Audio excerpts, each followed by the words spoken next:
Welcome to Out There. This week I want to share some highlights of a video that I did on how to cut a short shag. It's a big trend right now, but how do we take our short-haired guests and get them on trend? So take a look. I've separated the fringe area, and now what I'm going to do is cut it at about the bridge of the nose so that it's still very long and heavy. I've taken a horizontal subsection.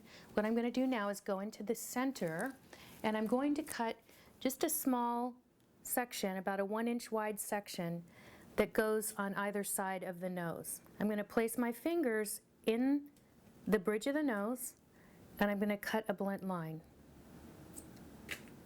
I'm going to angle my fingers just slightly down as I go.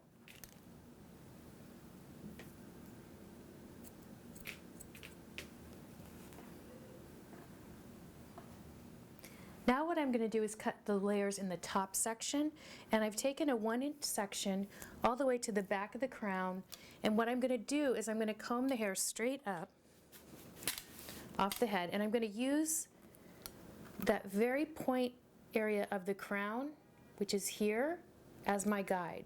And I'm going to cut a blunt line. We've been working with so much texture for so long, it's kind of fun to cut a blunt edge into something. So as we get to the front of this section,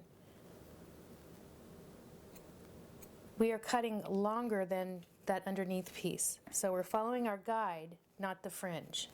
So now I'm working in a vertical section down the center back. I'm pulling that top section back as my guide, and I'm going to use the very edge of it as my guide. So that's my piece that I connect to, and we're cutting a straight line up and down. So bringing that next part into the section. There's my guide, and I'm just going to follow it.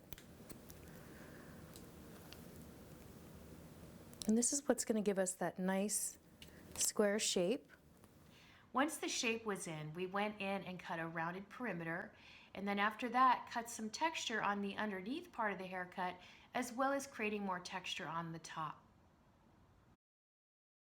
Just picking up pieces and taking weight out by moving the blades just a little bit and holding on to the ends.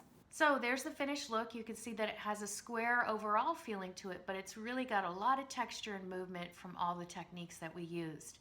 So for those short hair guests, let's not leave them out of the shag trend. And until next time, that's all for now.